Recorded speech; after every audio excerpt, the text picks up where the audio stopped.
laboral a Paolo Roca. La flexibilidad inevitable.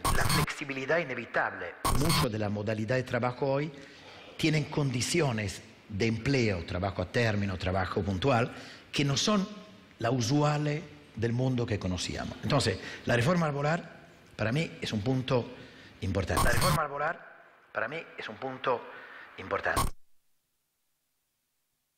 Bueno, Paolo Roca lo escuchaba, ¿no? Sí, pero la flexibilidad es inevitable. Marcar una cosita. Es inevitable. No hay duda que cierta clase del empresariado, representado por ejemplo por Paolo Roca, va a querer avanzar. Estaba todo el empresariado. Sí, por eso, lo que se junta en ideas, sobre todo, y de lo cual este gobierno forma parte, porque están ahí y son lo mismo, digamos, van a querer avanzar hacia una reforma de flexibilización laboral que yo creo que todos los que estamos acá de diferentes perfiles de la oposición vamos a intentar impedir y entender que algunas cuestiones hay que modificar, pero que siempre sea defendiendo los derechos de los trabajadores. Pero déjame marcar algo que decía Alvareza, porque me preocupa a mí, y es parte de lo que decía al principio de la falta de autocrítica. Marcaba, por ejemplo, la industrialización durante este periodo que vos marcás. Es cierto que del periodo de donde se arrancó, el 2003, y yo lo viví, y es así, pero después faltaron reformas estructurales en la última etapa, que hay que entender, que hay que hacer un mea culpa, que hay que hacer una autocrítica, revisar, porque si no, no hay posibilidad de plantearle de cara a los argentinos lo que necesita el país para avanzar ciertamente, porque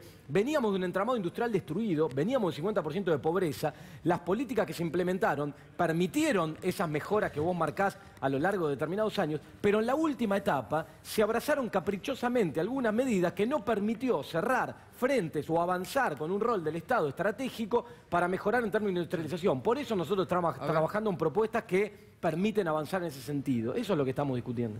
Bueno, me permiten un minuto, completamos este tema justamente con Berco, a ver de los dichos y de la presión del empresariado en idea sobre la flexibilización laboral que parece que se viene después del 22. Me tomé un rato, Gato, y me puse a mirar los balances del grupo Techint, junto con un economista que se llama Gustavo García Zanotti, rosarino él, que es de los especialistas de la nueva generación en estudiar balances en Estados Unidos, en Luxemburgo, en distintos lugares del mundo, porque Techint es precisamente un conglomerado con sede en Luxemburgo y con actividades en toda Latinoamérica y en otras regiones del mundo, inclusive Europa. ¿Qué muestran los números? Lo que muestran es que Paolo Roca pide flexibilización y pide protección de su producción en Argentina, es decir, que no entre a cero de la competencia, sobre todo China, pero que paulatinamente en los últimos años fue mudando su producción y sobre todo su empleo a un país de salarios bajos, a México. Mirá lo que surge de ver solamente el empleo en el balance de Techint. Insisto, estos son datos oficiales, datos que presentó ante las distintas bolsas del mundo, en este caso ante la Security and Exchange Commission, que controla los que cotizan en bolsa en Nueva York. Tenaris Siderca, la nave insignia del grupo Techint, que fabrica tubos sin costura.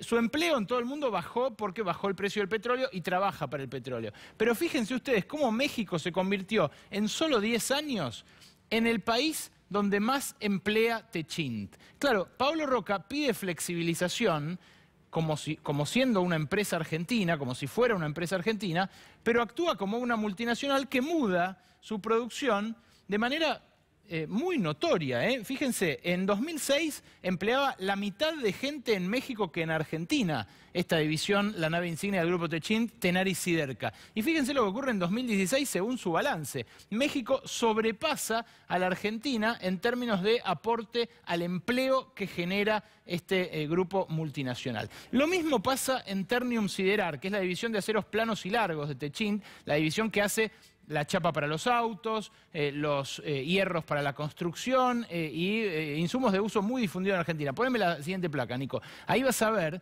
que Ternium Siderar, claro, en 2006 ya empleaba más gente en México que en Argentina, pero que el incremento es descomunal en México, mientras que en Argentina se mantiene prácticamente igual. Insisto, datos de los balances de Tenaris Siderca y de Ternium Siderar. Paolo Roca pide flexibilización en Argentina, pero ya está actuando en consecuencia y mudando al país que es en Latinoamérica el ejemplo de flexibilidad, que es México. Uno le podría decir, en todo caso, es consecuente con sus palabras. Claro, el problema es que en Argentina pide que no se lo trate como una empresa extranjera, sino que se lo trate como una empresa nacional y que se proteja, por ende, su producción de la competencia importada. Te quiero mostrar una última para que veas que en realidad en Argentina no es que las empresas no se pueden achicar, porque Roca decía en otro tramo de su discurso, a mí me pareció muy, pero muy paradigmático lo de Roca. Me parece que es un ariete de algo que va a seguir muy fuerte, que es la presión para flexibilizar el trabajo en los próximos 2 años en Argentina. Y fíjate, 2014 contra 2016 estoy comparando, ¿no? Porque esto es una tendencia mundial la que se vive de la flexibilización. 2014-2016, Tenaris en el mundo echó 8.417 empleados, o sea, redujo un 30% su plantel. Claro, de la mano de la caída de los precios del petróleo. En Argentina redujo 25%. No es que los convenios laborales de Argentina no le permitan a una empresa reducirse.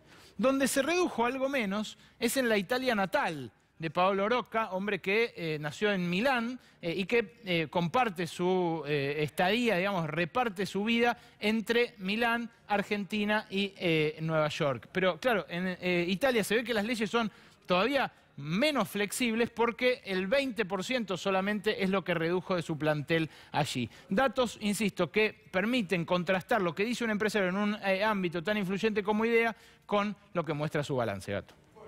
Berco, gracias por actualizarnos siempre la información, pero pese a lo que bien está mostrando Berco, que sale, como digo habitualmente, de la realidad, de sus propios balances, avanza. Brillante, y hay que agregar, Gustavo, que en la mitad de la planta de Tenaris está violentado el convenio siderúrgico. El personal está tercerizado. Esos 1.600 trabajadores se fueron con los famosos retiros voluntarios, que son aprietes, te saco la tarea, te empiezo a perseguir y finalmente agarrar la indemnización. Eso está ocurriendo lamentablemente en algunos sindicatos. O sea, algunos sindicatos han flexibilizado de hecho. Absolutamente, lo está permitiendo la UOM.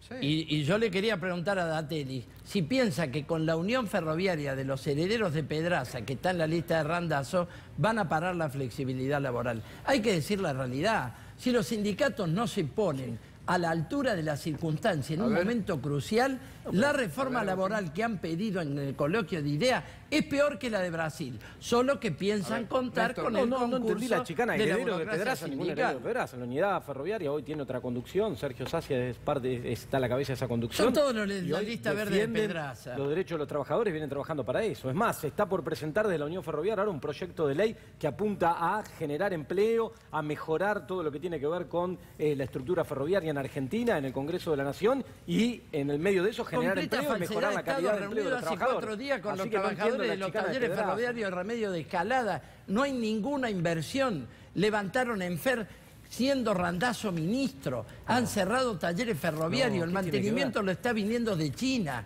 Hay que decir la verdad. Ahora este gobierno que puso una cláusula para poder cerrar los ramales, sí, estamos de acuerdo, pero eso lo vamos a modificar. Se había iniciado en la gestión de Randazzo, el Ministerio de Interior y de Transporte, una revolución. Había que hacer una revolución en el sistema de transporte en Argentina en muy poco tiempo. Los trabajadores de fabricaciones militares que tienen una fábrica de vagones están interrumpidos y están para ser echados. Pueden producir vagones en Córdoba, 190 trabajadores. Claro, y a eso apunta el proyecto de ley que se va a presentar de la Unidad. A eso apuntó la política de Randazzo. Primero, revolución ferroviaria es mucho, la verdad que actualizaron los vagones, actualizaron las locomotoras, pero no es que cambiamos el sistema ferroviario por uno rápido. Pero pará, durante el plazo que duró fue una revolución en el tiempo que había para hacer eso. Tuvieron que morir en 11, muchos, como para que ustedes se acuerden que había que hacerlo. Y ustedes llegaron hasta el final. Vos que me decías oportunistas por lo del IVA. 6 meses después. Lo que me parece de lo de Roca, que es la reflexión que hay que tener, es que es lo increíble de la Argentina, que es que el sector que más gana, que en realidad no sufre lo que llaman costo laboral, que es mentira, no lo sufre, es el que te lo reclama. Es decir, lo puede absorber perfectamente. La pyme, que es la que tiene más dificultad, nunca te lo reclama. Al contrario, porque está mucho más cerca del trabajador. Te plantea que necesita vender para poder sostenerlo. Los científicos ya tienen flexibilización, ¿no? El CONICET es un claro ejemplo de flexibilización. Sí, por supuesto. Y quisiera agregar al tema de de la fabricación de los vagones por parte de fabricaciones militares, el tema de la fabricación de los aviones, el Pampa, que es un avión superior a los Texan. Estamos gastando 170 millones de dólares en comprar Texan americanos, ¿sí? Mientras que la fábrica aeronáutica de Córdoba puede hacer esos mismos aviones o mejores, y hace 20 días estaban amenazando despedir 100 compañeros de la fábrica. Absolutamente, yo he estado reunido. Entonces, eso hay que frenarlo. Hicimos una audiencia en el Congreso con los cuerpos delegados de 2.300 trabajadores de todas las plantas que están al borde del despido porque no tienen trabajo. No se invierte, no tienen trabajo, Roberto, pero importan todo. Explosivos para la minería, los vagones y los aviones que él acaba de denunciar. Una nimiedad respecto de los trenes, pero ¿es verdad que hoy cortaron el Roca? Hablando de Roca, ¿no? Ah, eso lo quería Exactamente, bueno, eso lo vi por ahí. A ver, yo también quiero... Es algo que el ministro Guillermo Dietrich tiene que explicar, porque realmente son cuestiones que quizás parecen esos FAU del partido de fútbol que uno pega chiquito y que no es para amarilla, pero dejémonos de joder. Son lo que algunos dicen que son picardías. No, no son es picardías, no claro. son picardías, no son picardías. Atentan contra la democracia, claro, sí. Atentan contra la democracia, de la misma manera que fue el recuento de los votos.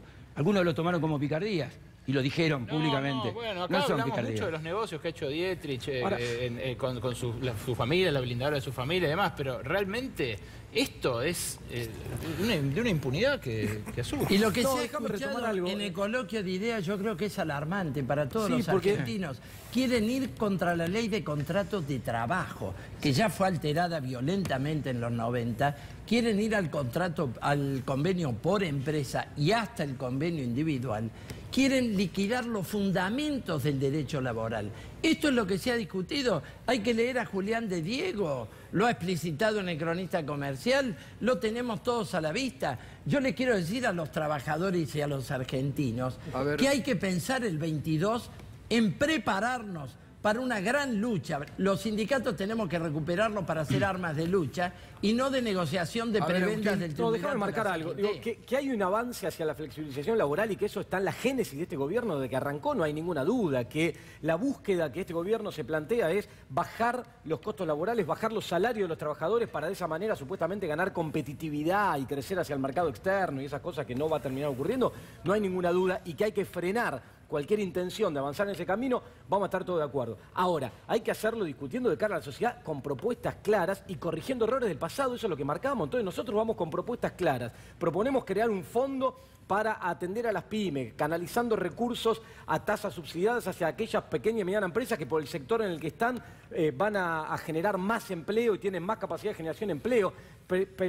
Queremos plantear la necesidad de debatir de cara a la sociedad una inserción inteligente de Argentina necesariamente en el la oposición mundo. lo va a tener que hacer a partir del 10 de diciembre, porque frente a todos los proyectos, ahí es donde se van a ver. En la cancha se ven los pingos. Está bien, pero déjame marcar ahí algo. Los diferentes bloques de la oposición van a tener que demostrar dónde están y qué han dicho en Está esta... bien, pero si que no el público, responden los diputados a la caja de los gobernadores. Pero que los ciudadanos frente a esto, antes del domingo que viene, el 22, tengan en cuenta esta cuestión y apuesten positivo, apuesten hacia cuál es el sector que creen que los va a representar y que viene con propuestas concretas para avanzar en este sentido. No jugar a blanco y negro, basta de votar en contra, como siempre ocurrió en Argentina, en contra de esto o del otro. Gracias, Néstor, gracias, Gustavo. gracias, Sergio, y gracias, Agustín. Gracias, Gustavo. Compañeros, hasta mañana.